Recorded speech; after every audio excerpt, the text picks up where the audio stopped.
Hey, what's good?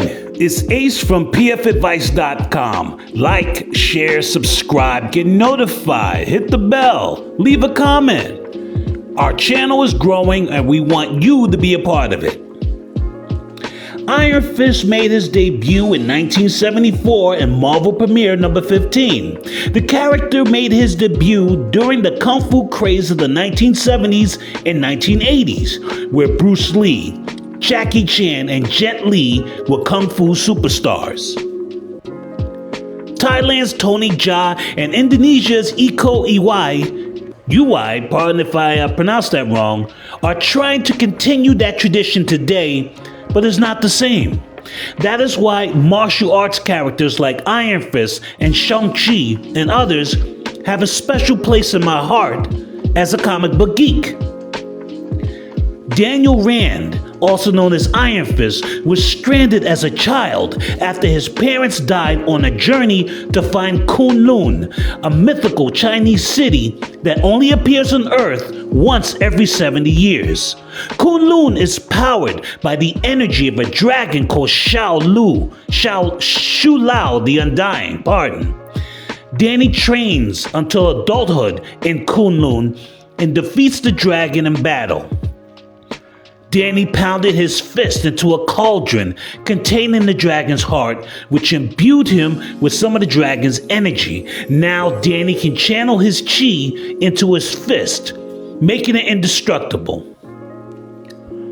Iron Fist comics from the 1970s, 1980s, and 1990s were good, but mostly okay. Iron Fist sometimes teams up with Luke Cage, Power Man in the comic series Power Man and Iron Fist, or Heroes for Hire. Most of you might know Iron Fist from the unfortunate Netflix series My Condolences, but you need to know this is an incredible character that contains the spirit of the Kung Fu era of the 1970s and 1980s. And some Iron Fist comic books are better than others. So if you love Kung Fu epics, I want you to buy this omnibus right now on Amazon, the Immortal Iron Fist Omnibus, written by Ed Brubaker and Matt Fraction, with art by David Aja. It's from 2006, and the series ran for 27 issues, but the best issues are issues number 1 through number 16. This comic revitalized the Kung Fu epic in comic books, but it was short-lived. Reading this comic is like reliving the Kung Fu era of your youth. If you hated the Iron Fist show, consider this your second introduction to Iron Fist, and you won't be disappointed. Danny Rand is contacted by Orson Randall. Danny finds out that the Iron Fist is a mantle, not a title. He's not the only one, and there have been almost 70 Iron Fists, and Randall was the Iron Fist before Danny.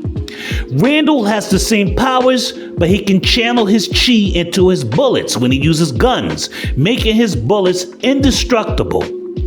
He's like Bruce Lee and a John Woo gangster in one. Randall gives Danny an ancient fighting manual to help him in battle.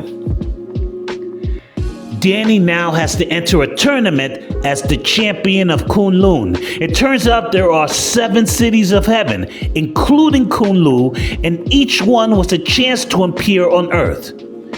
Danny makes new enemies and allies during the tournament. Now, I don't want to spoil too much. This is a great comic, but I want you to get a gist of the story. Visit pfadvice.com. pfadvice.com is a personal finance and comic book entertainment site. I write weekly columns there. pfadvice.com is owned by District Media. I want to sincerely thank them for sponsoring this video.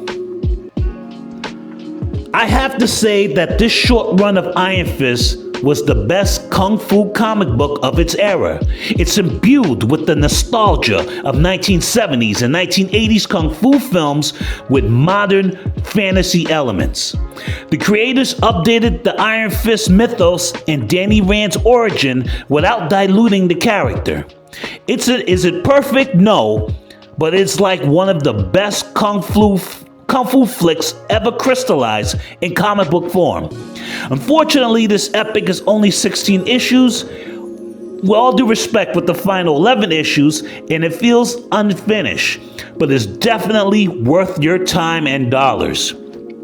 This forgotten epic is much better than the Netflix Iron Fist series, so if you watch that, read this instead to find the best version of Iron Fist.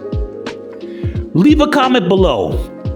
What are some of the best kung fu and martial arts comics and manga out there? Am I wrong? Thanks for watching. Take care.